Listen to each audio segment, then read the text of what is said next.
Hi, I'm Norm Abram. Welcome to the New Yankee Workshop. You're not going to believe this, but today we're actually going to start building a boat.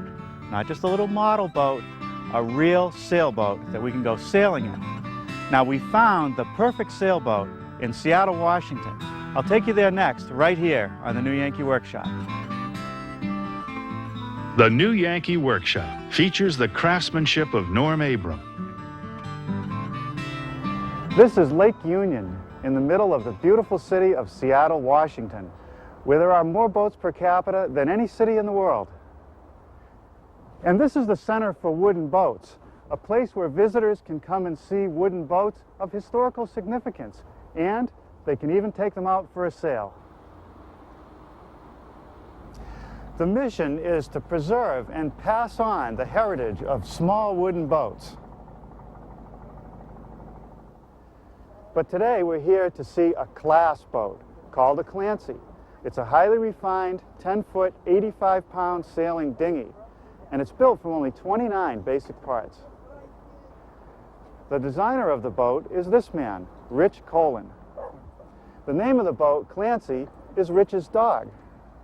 Bob Pickett wrote a book about building the Clancy. Bob, how difficult is it to build this boat? The boat is easy to build. It's built out of plywood and epoxy. And about how long would it take? Oh, 2 to 3 weeks. How does she sail? Fast and safe. Now, there's a whole bunch of kids here today. What are they doing? The kids built these boats and they're having a race. Well, I don't want to miss that. Well, let's get in the committee boat and take a look. Sounds great. Start. So what's happening now, Bob? They are starting across the line. They will go down to this far buoy, sail around the buoy, and come back to the finish line here. Yeah, this looks like fun.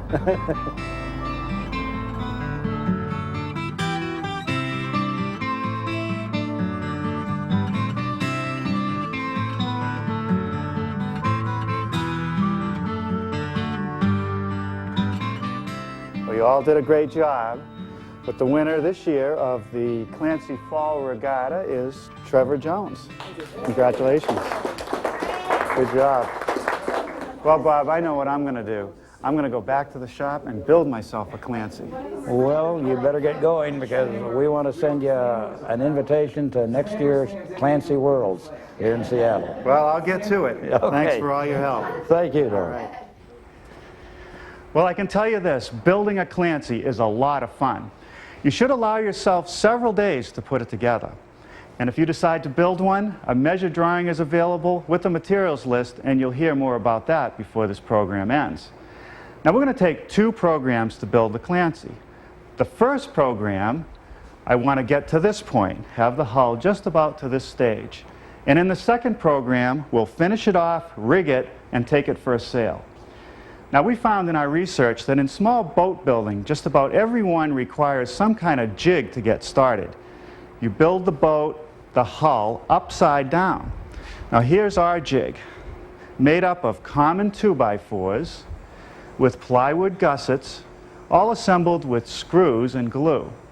There's some blocks at the front with the center line of the boat, and a wood strip right here which holds this centerpiece known as a crutch. And there are also braces that keep that nice and square to the frame. There's a center mold with a notch for the keelson, and the end is cut at an angle so that I can form the sides of the hull. There's a notch back here in the crutch for the aft bulkhead, and also an angled notch for the transom of the boat. Now, all the information is in the plan to build this jig. The material that I chose for the boat is a marine-grade mahogany plywood.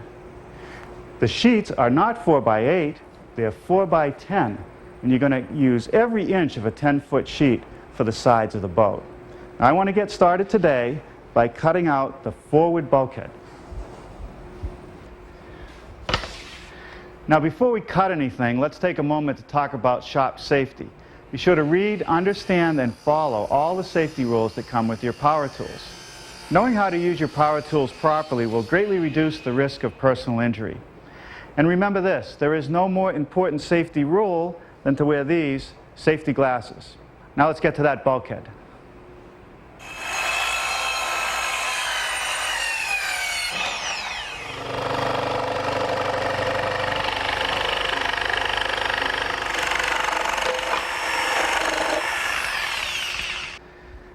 Now I'm ready to install the front bulkhead in the jig. And I want to make sure that the vertical center line on the bulkhead aligns with the center line of the jig. Then I'll attach it with the screw.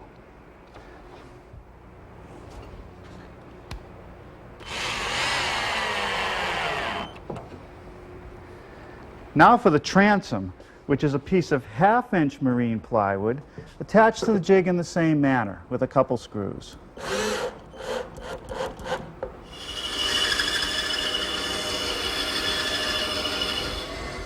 Now from a piece of 2x6 Douglas fir, I've just made the curved cut on a piece which will become the knee, and that piece goes between the transom and the keelson.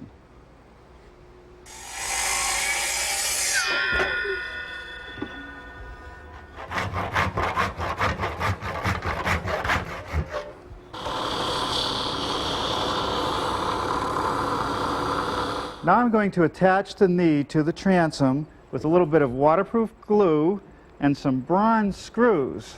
I use the bronze screws so that they can take the corrosive action of the water.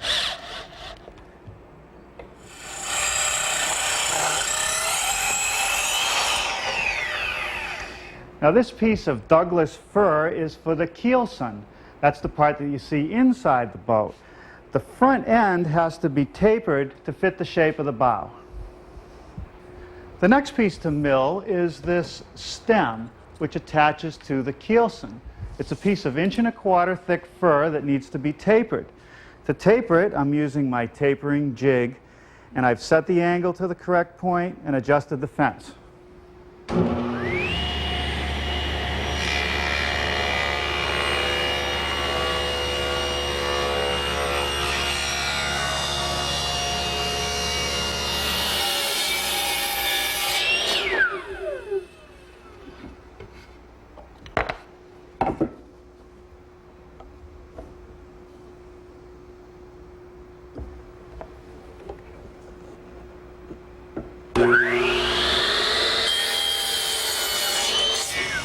The front of the stem needs to be beveled, so I've tipped my saw blade to 30 degrees and adjusted the fence.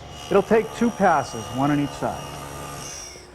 Now I attach the stem to the keelson with a little bit of glue and another one of those bronze screws. Well, now I've clamped the keelson on top of the knee, slipped it into the notch of the back bulkhead, here into the mold, and into the front bulkhead. Because the bottom of the boat has a slight curve to it, I'm going to have to bend down the keelson and attach it to the jig with a screw.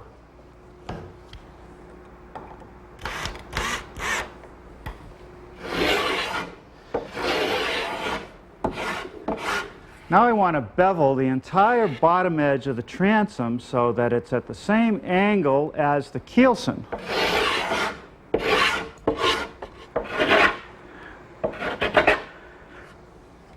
Next I want to build this Daggerboard case, and it has a slot in the middle of it that goes all the way through so that the Daggerboard can be slipped in when we go sailing.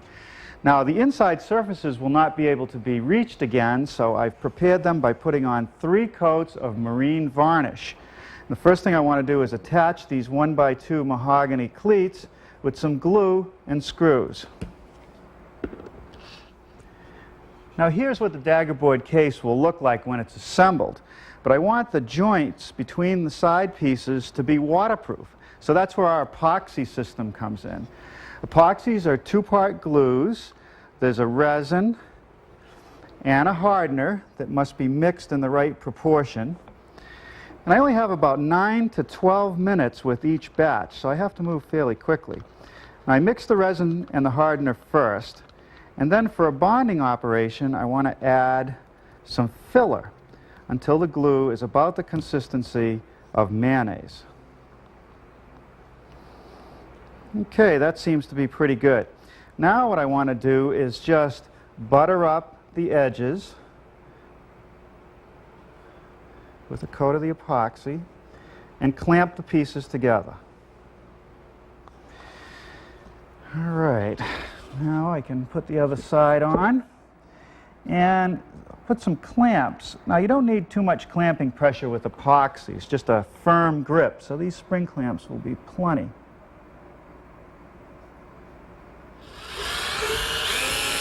Now we'll further secure the pieces together with a few bronze screws. Well, now let's clamp it in place. Now with a pencil taped to a dowel, I want to reach up inside and mark out the area of the keelson that has to be cut. Now with the Daggerboard case removed, I can transfer my marks to the top side of the keelson.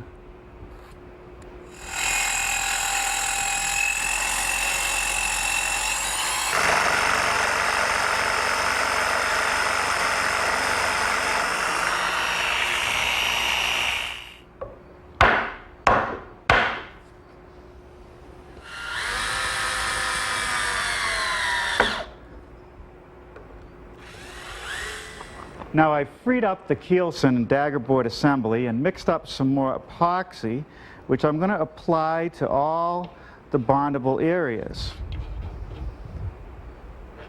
Okay, now I got to carefully set everything back in place, clamp it, and attach the pieces with some screws.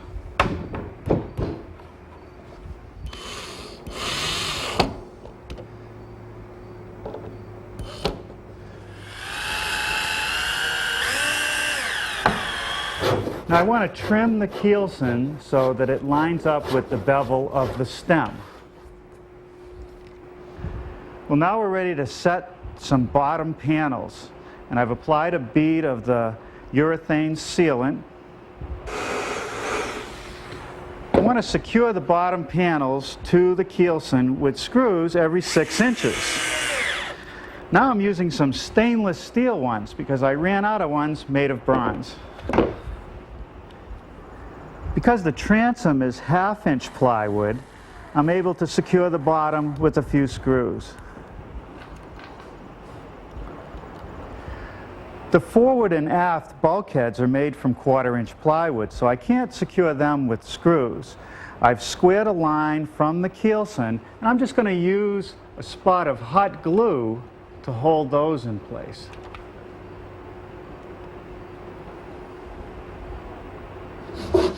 Well, I think the last thing that I'm going to do today is spend some time with my block plane, trimming the edges of the bottom so that it aligns with the center mold and both the forward and aft bulkheads. Well, as you can see, I already got started this morning, and I've put on one side, planed it even with the bottom, and rounded over the corners. Let me show you how I go about it. First, I mix up some epoxy, which I'm going to apply right along the stem. And I'm also going to put some on the edge of the transom. Now the pot life on this epoxy is 20 minutes maximum, so I've got to move quickly. Well, now I'm ready to put the skin on. I did a dry fit a little earlier, so I know about where I want to set it. And just one screw for the moment, right at the top corner.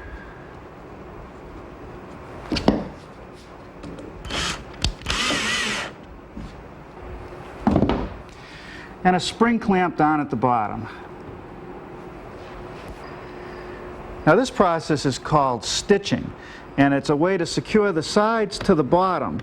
I just use some hot glue about every 8 or 9 inches, hold it in place until it sets, and work my way from the bow all the way to the transom.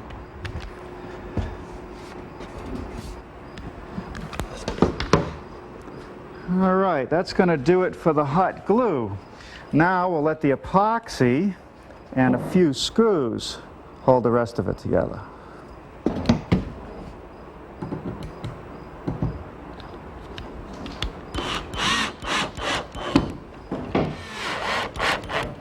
Okay, now the next task is to plane it even and round it over.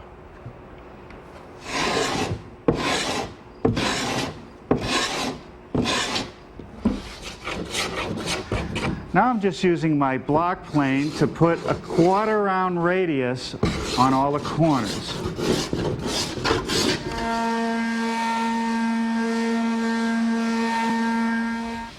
Next, I want to attach the keel to the bottom of the boat with some epoxy. So I want to clean all the mating surfaces with acetone. I'm going to pour it right down the center seam,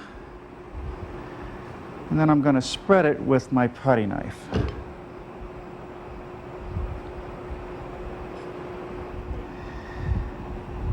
Now the keel is a piece of Douglas fir. It's tapered at the front, and it has a hole in it for the daggerboard. I formed it the same way as I did with the keelson. Now this stick acts as a guide to make sure everything is aligned through the daggerboard case.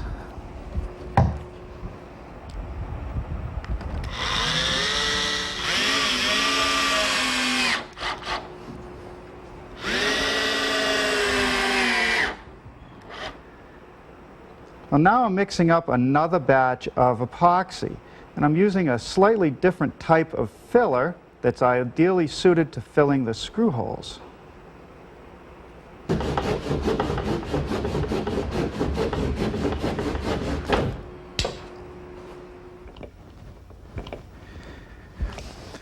All right, more epoxy, but this time I won't use any fillers.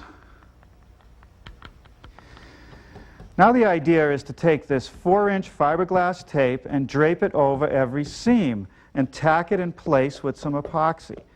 Now you'll notice that the epoxy makes the tape clear. In fact, by the time I get done, you won't even know there's fiberglass tape there.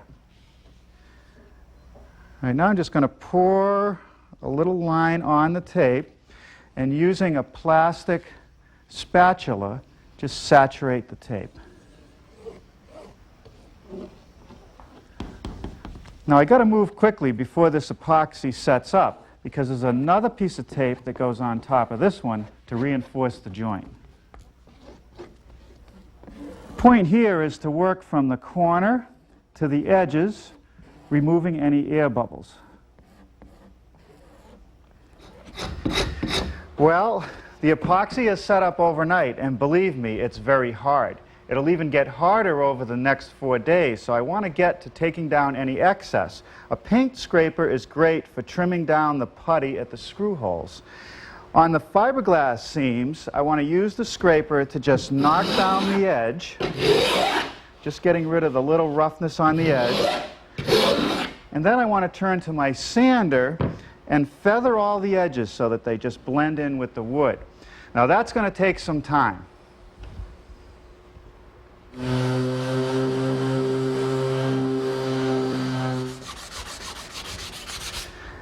Now I hand sand the corners so that I don't sand through the fiberglass tape. Now on the prototype it took me about 4.5 hours to sand all the seams, and then I put a coat of epoxy sealer on the entire hull. And let me show you what that results in. The fiberglass tape practically disappears and is very smooth. At this stage, the hull is ready for additional coats of epoxy, paint, or varnish. Now, I've just formed a couple pieces of 3/4-inch mahogany for some bulkhead stiffeners. This one goes behind the aft bulkhead. The ends are cut at an angle, actually in both directions, to fit against the sides of the bow. There's a notch in the center for a piece we'll put in later, and a little bit of a cutout to allow for the bulkhead access cover. Now this one goes behind the bulkhead. It not only stiffens it, but it gives me a place to attach the deck structure later. Also at the bow I have these stiffeners, except there's two. Again, cut at an angle to fit the sides, and at the other end notch to fit around the daggerboard case. I want to use a little bit of glue and some screws to attach them in place. Here I'm making a couple partial bulkheads. It's a piece of 1/4-inch plywood with a little block on the back side and a stiffener on the other side. And what I have to do is just glue them on and attach them with screws.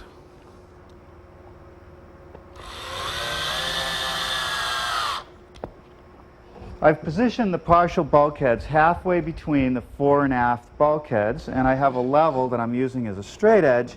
And now I'm just going to take some hot glue and tack them in place.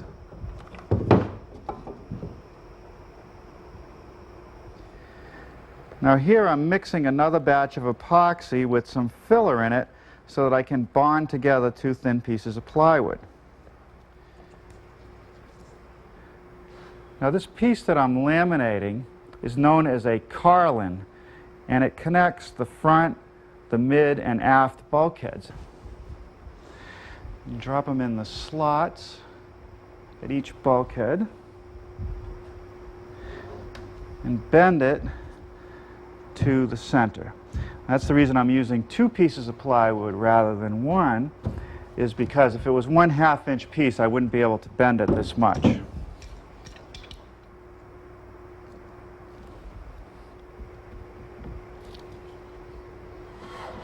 Now a couple screws into the mid bulkhead and I can remove my bar clamp. Now what I'm doing is starting a process known as filleting, where the stern meets the bottom or any side meets the bottom. There's a fairly sharp angle. So by using an epoxy mix with a filler in it, I create sort of a cove, and that gives me a much better bonding surface. Now before the filler sets up, I'm going to lay in my fiberglass tape and wet it with some straight epoxy mixture. Once again, you can see that the tape just about disappears into the wood. Not only does this fiberglass and epoxy add a lot of strength to the boat, but it'll make the forward and aft compartments watertight, providing flotation. Now again, as we did with all the other seams, they're going to get doubled up with another layer of fiberglass. And I got to move quickly because I can't let that resin set up before the tape is in place. This piece of 1/2 inch plywood with the notch in it is the deck beam. And I'm going to start by just hot gluing it in place. This piece is filleted in and covered with fiberglass tape, just like I did in the watertight compartments. Now for the forward king plank. I've set some epoxy in all the mating surfaces, and I'll attach it with some screws.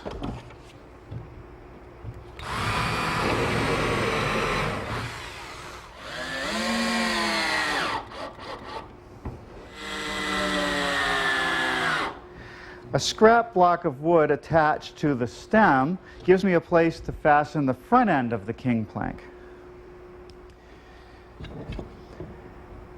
Now the aft king plank, which goes between the bulkhead and the transom, is fastened in place the same way.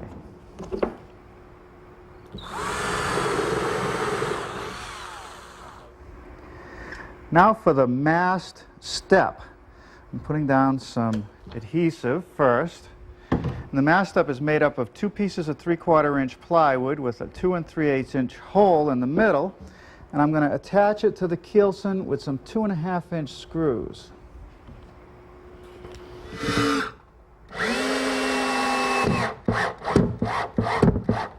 Now the tube that the aluminum mast sits in is nothing more than a piece of plumber's PVC pipe. I'm just going to slip it down through the king plank into some adhesive in the block.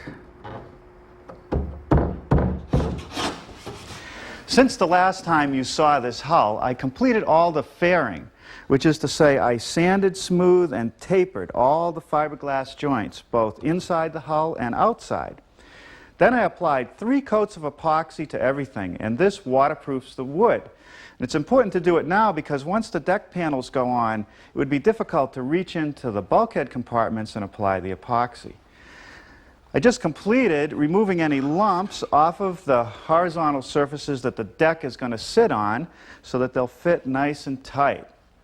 The next thing I want to do is install this piece of wood, which is a solid piece of mahogany that I milled on my table saw. Now it's known as a guard or a gunnel, and it sits at the top edge of each side. I've also roughed up the epoxy right at the edge because I'm going to attach the gunnel with glue and screws. I've left these guard pieces long. I'll trim them later.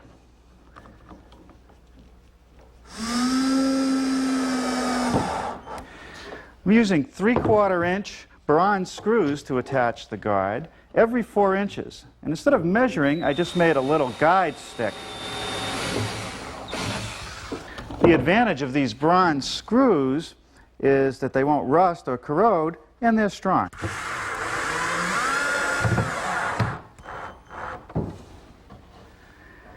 I've extended a center line up over the top of the guard.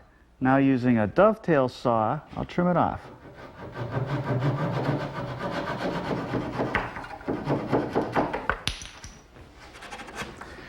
I've attached the other guardrail with some glue and screws, except for the last couple feet, because I have to fit this piece against the one I already cut.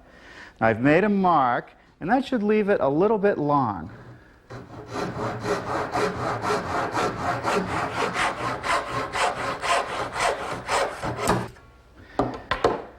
Okay, now that's still long. I'm going to clamp it and make another cut.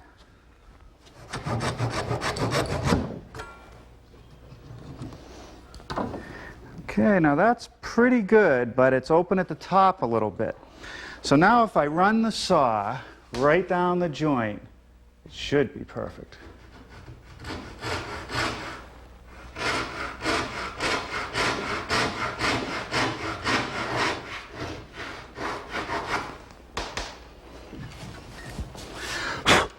That took care of it. The next piece to install is this solid piece of mahogany that I beveled on each side at the table saw, and that conforms to the angles of the sides of the boat. And this is known as the cutwater. I'll install it using some marine adhesive and screws.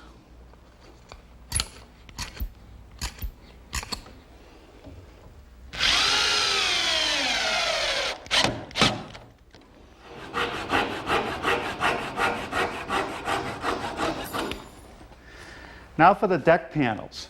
1/4 inch marine plywood, cut according to the plan and covered with 3 coats of epoxy. That's why they're so shiny. Now they're meant to be oversized, and the first thing I want to do is make a dry fit. And I'm going to have to make a little cutout for this mass tube. Now I've sanded the epoxy because it's almost impossible to get a pencil mark to show up. Now, if this cutout does not fit perfectly, we don't have to worry because it's going to be covered by a deck trim piece.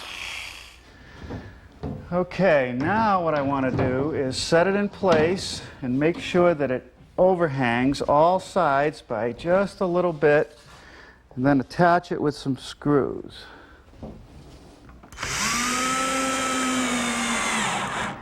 Now, these screws are just temporary, and later they'll be covered with deck trim. Now back here, the deck panel has to be trimmed along the center line of the boat.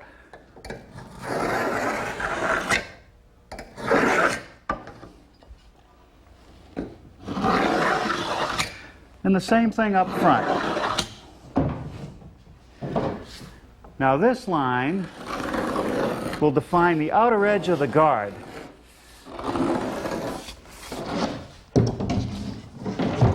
Now this line, which shows the exact edge of the guardrail, I want to stay about 1/8 of an inch to the outside when I make the cut, for final trimming later.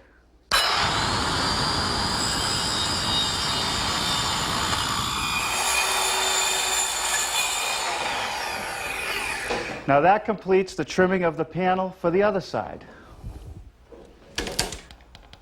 Now this is a polyurethane marine adhesive sealant, and that'll help to secure the deck panels and also seal off the bulkhead areas.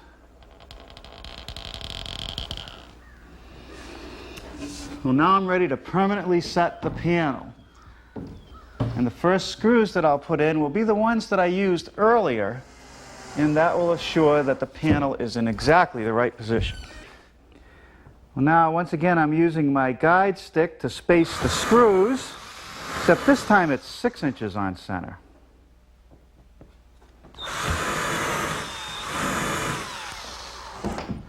Now the screws are more 3/4 by 6 bronze.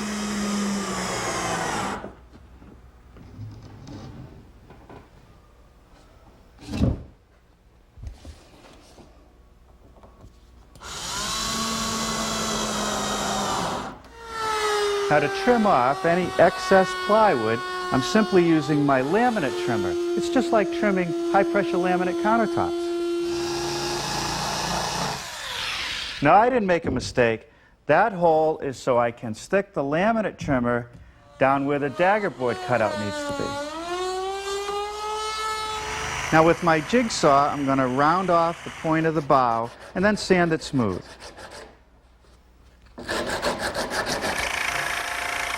Now this piece of plywood is the deck trim, and the hole is for the mast tube.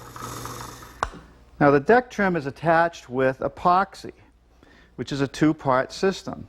This is the resin. Into that I add the right amount of hardener and mix it up. And then I thicken it with a little bit of filler.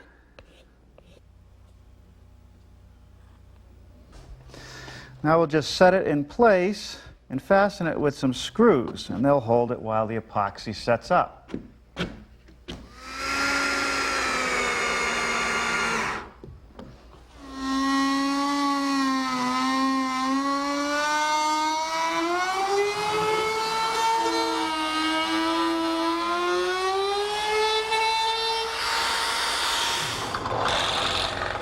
This is known as a plug cutter, and set up in my drill press, I'm able to cut some 3/8" diameter plugs from solid mahogany that I'll use to fill the counterbores on those deck screws. Now, before I go home tonight, I really want to get all these plugs installed. So I've just set a little bit of epoxy in each counterbore, and I'll just press the plug in place. Tomorrow, I'll be able to sand them off.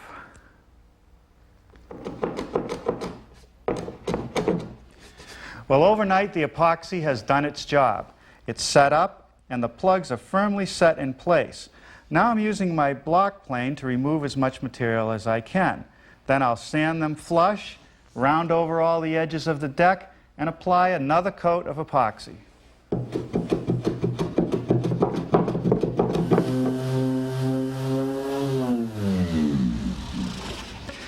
Well, I've waited this long to share a tip with you. When I built the prototype, I didn't apply any epoxy to the top of the deck panels. And I found as I tried to sand the plugs flush that because the veneer is so thin, I burned through. So now it appears that by applying 3 coats of epoxy first, that problem is eliminated.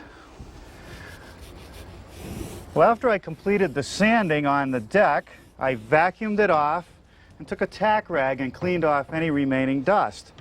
Now I've moved the boat outside because I want to continue working in the workshop, and while this epoxy coating dries, I don't want any dust to get on it. As long as no leaves or bugs fall on it, we'll be all set. Now all the epoxy coats that I put on the boat were done the same way. I used this foam roller, which gives me a nice thin coat. The epoxy is a little different than the one we used for bonding. It has a different hardener, which extends the life of the epoxy to about 35 minutes. Now with the epoxy all rolled on, before it starts to get too tacky, I'm going to take a 4-inch throwaway foam brush. And I'm not going to try to move the material, I'm just going to smooth it out. Just lightly put some pressure on the brush and just keep going one section at a time, just with a slight overlap. While the epoxy dries, let's start working on the rudder tiller assembly. The rudder is made up of 3 pieces of plywood, like a sandwich. There are 2 outer pieces with a spacer, which allows for this aluminum plate to move. Over here I have 2 pieces of 1/4-inch plywood that I've epoxied both sides. I've sanded what will become the inner part so that I'll be able to glue the sandwich together with more epoxy later.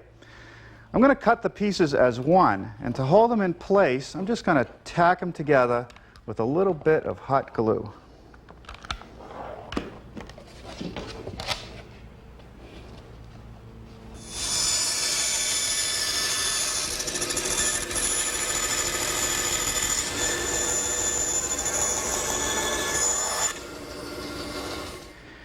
Here's the spacer that I also cut at the bandsaw.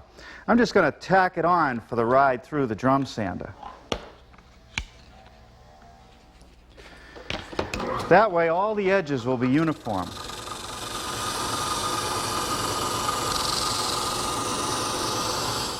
Well, now it's time to assemble it.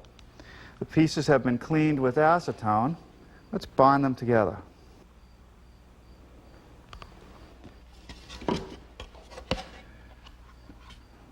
Okay, now to hold them, we'll screw them together.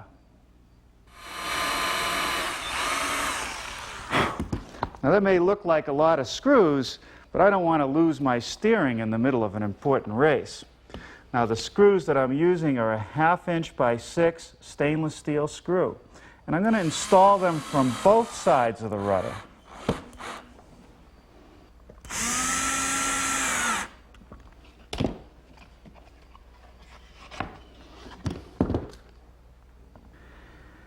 And once again, some of these 3/8 inch plugs.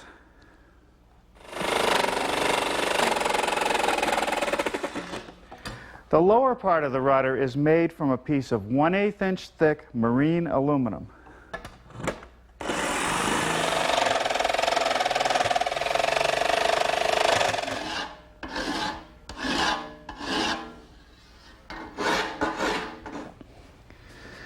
Now let's make the tiller. It needs to have a notch in one end to fit over the rudder. And the very end of that notch is cut at an angle so that when you swing the tiller, it won't bind up. I found that the best way to cut that notch was to use my table saw with the blade set at the maximum height to give me the angle cut. And I've set the fence to start along this line. Then I'll keep moving the fence until I get over to the line on the other side.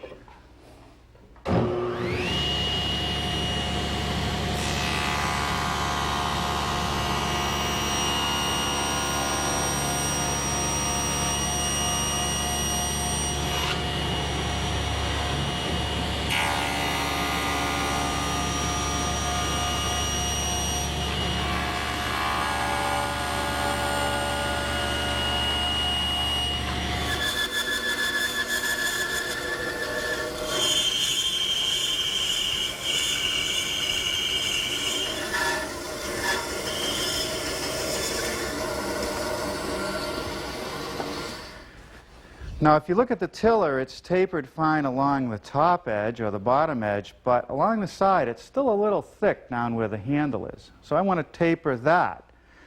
One way to do that is to use the joiner. Now, how a joiner works is that the outfeed table is at the same height as the very highest point of the cutter knife spinning. To joint wood, you lower the infeed table. If this table is down a 1/16 of an inch, as you bring the wood in, it'll remove a 1/16 of an inch. Then the outfeed table will support the piece as it goes through. If I want to make a taper, if I place the wood on the outfeed table first, the cutter knife cannot even hit it. But as I push it down, it'll gradually taper the piece until about a 1/16 of an inch is removed at this end. If I keep doing that, I get a perfect taper.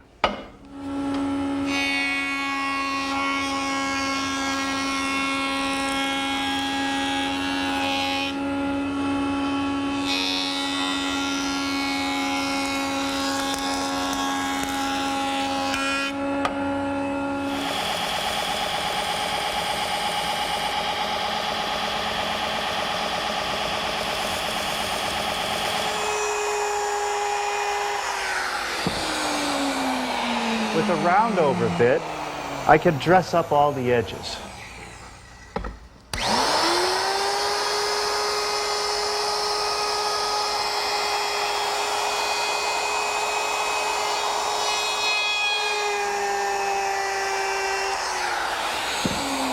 Now, as you can see on the top side, I switched to a bead bit, which gives me a little ledge right along the edge.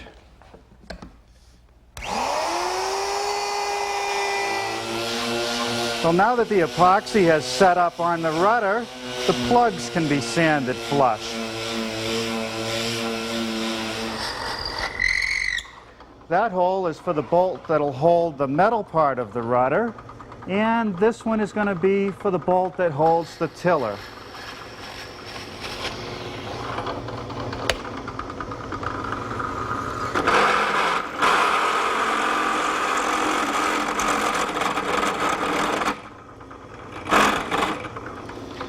Okay, that takes care of the hole in the rudder plate. Okay, now that's a 1/4 inch hole through the tiller to attach it to the rudder. Of course, before I do the final assembly, I'll want to put some additional coats of epoxy on the wooden parts. Now let's build the Daggerboard. The Daggerboard is a board, or in this case, a piece of plywood that's narrow and very long. It slips down through the Daggerboard slot, and it has a handle at the top so it can't fall through. And what the Daggerboard does is keeps the boat from slipping sideways when it's under sail.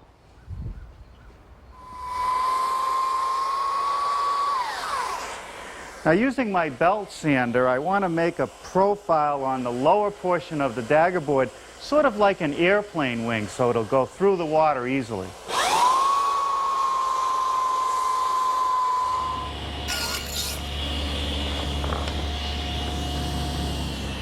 Now, using my table saw, I've made a groove in the handle piece so that it'll slip over the plywood.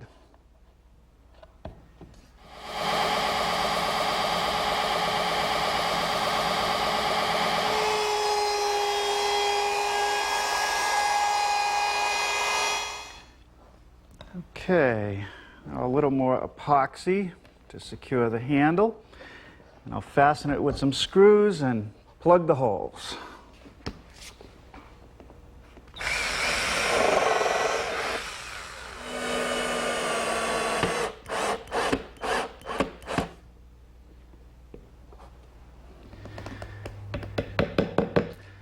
Now, once this sets up, we'll seal the entire Daggerboard with at least 3 coats of epoxy.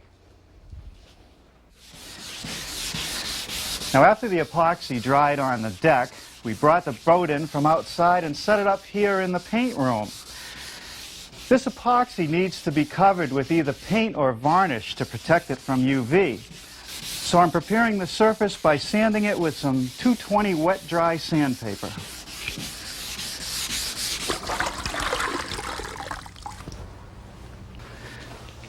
Now, this is an important step to remove any of the sanding residue. Otherwise, the paint just isn't going to stick. Well, what do you think of this for a color? Around here, we call it New Yankee Red. It's a marine enamel, and I'll put a couple coats on the bottom. And after they dry, I'll varnish the sides and the deck.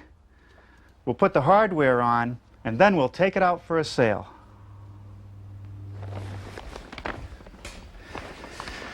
The sail, the mast and boom, and all the marine hardware we purchased as a kit from a marine supply house in the state of Washington.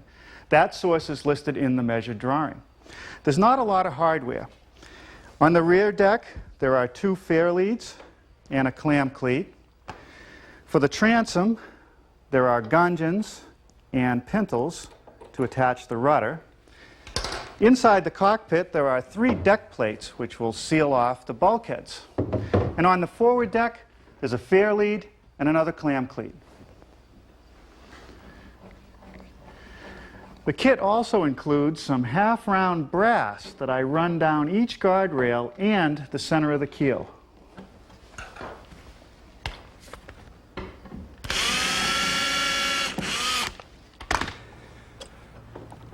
Well, I couldn't launch the New Yankee fleet without the help of my good friend Steve Thomas, a salty dog if there ever was one. Hey Steve, you want to check out my rigging? Sure. Well, you got your Daggerboard in, and traveler here with a stop knot on it. That's good. You've got your main sheet rigged, out haul, vang, down haul. Most importantly, life vest. I think you're ready, Norm. Shall we see if they float? What do you mean, see if it floats? Of course it's going to float. Just swing the bow around to you. Yeah, go ahead. Grab the painter, Norm. Don't want to lose it at this point. Okay. All right. Well, so far so good, Norm. Shall we look in the bulkhead, see if we got any leaks? Steve, it's going to float, believe me.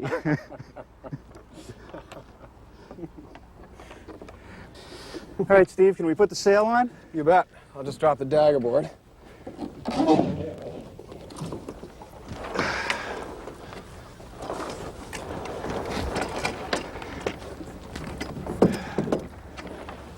Okay. Okay. All right. Why don't you hook on the main sheet to the Traveler? Okay.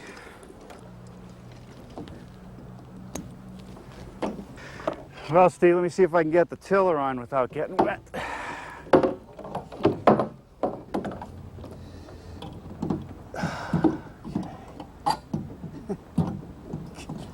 God, it's hard to do.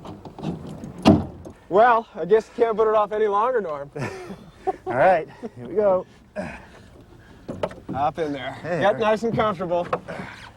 Ready? Great. Bon voyage. Okay. Oh, bon voyage. Now let me think. Tiller, sail, jibe. What does that mean?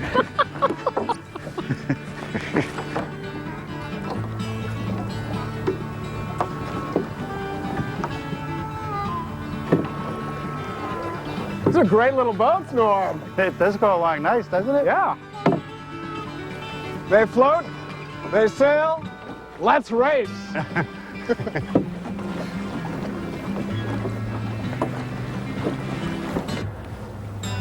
I don't know, Norm, you're gaining on me. You're bringing the wind down with you. Well, Steve, last one back to the dock buys the Ovaltine. Ovaltine? Yes.